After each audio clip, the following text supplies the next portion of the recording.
Coucou les amis, bienvenue dans ce nouvel épisode de TPG. On regarde comment soulever une charge lourde du sol sans se faire mal aux genoux et au dos et aux épaules. Je vais commencer par vous montrer comment ne pas faire et après on va regarder comment faire. Vous êtes prêts? C'est parti! Alors, comment ne pas faire?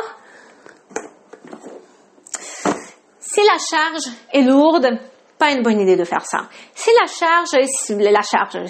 n'est pas lourde, c'est pas une charge, manifestement. Mais si c'est un objet qui est vraiment très, très, très léger, un petit truc, vous avez le droit de vous pencher de cette façon, ok? Pas besoin de toujours faire un squat. Mais si la charge est vraiment lourde, non. Prends la charge de cette façon, c'est jamais, jamais, jamais, jamais une bonne idée. Une autre mauvaise façon de faire, c'est ça ici. Et je sais que c'est quelque chose que beaucoup de personnes font. Pourquoi? Parce que ça met beaucoup trop de tension sur nos genoux. Donc, quand on descend de cette façon-là, avec les talons décollés, puis qu'on descend complètement dans ce squat, c'est pas très bien, surtout si vous prenez des charges à répétition. Okay? Une fois de plus, si vous faites ça une fois, 2 fois, c'est OK. Mais à répétition, et surtout si vous savez que vous avez des genoux qui sont peut-être plus fragiles, c'est pas une bonne idée de faire ça. Ce qu'on va faire à la place, on va faire un beau squat en gardant les talons bien au sol. On va faire travailler les cuisses, on va faire travailler les fessiers, on va faire travailler les abdos. De toute façon, on est toujours gagnant, je pense, à travailler nos fessiers, nos cuisses et nos abdos, n'est-ce pas? Qui n'a pas envie de retrouver les abdos, les cuisses, les fessiers un petit peu plus toniques? Les pieds, vous pouvez les mettre à la largeur qui vous tente. Donc, souvent, c'est un petit peu plus large que les hanches.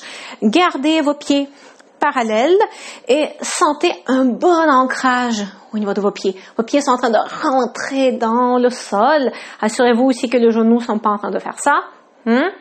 Donc, si mes clients qui sont en train de regarder cet épisode, ils savent qu'ici, on va mettre en place une activation en rotation externe.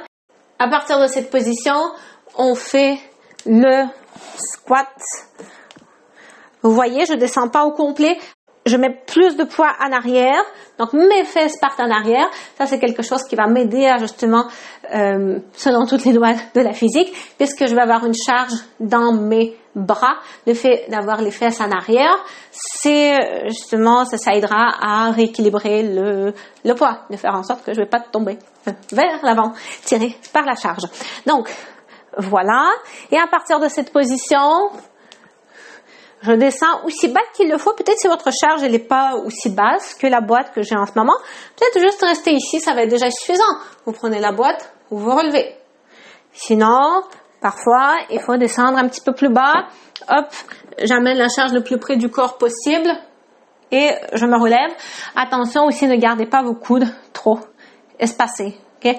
Donc, gardez vos coudes un petit peu plus près quand vous allez soulever la charge de cette façon. Donc, si elle est là, je rapproche du corps, je me relève. Même chose pour poser la charge au sol. Même position au niveau des pieds. Inspire, expire. Je garde la charge près du corps autant qu'il le faut. Et après, je la pose et je me relève en utilisant avant tout mes fessiers, mes cuisses. Et je sens le moins de tension possible au niveau des genoux. Voilà. Donc, on se dit à demain avec le prochain truc. Et si vous n'êtes pas encore abonné à ma chaîne YouTube, je pense que c'est le bon moment de vous abonner. Ciao!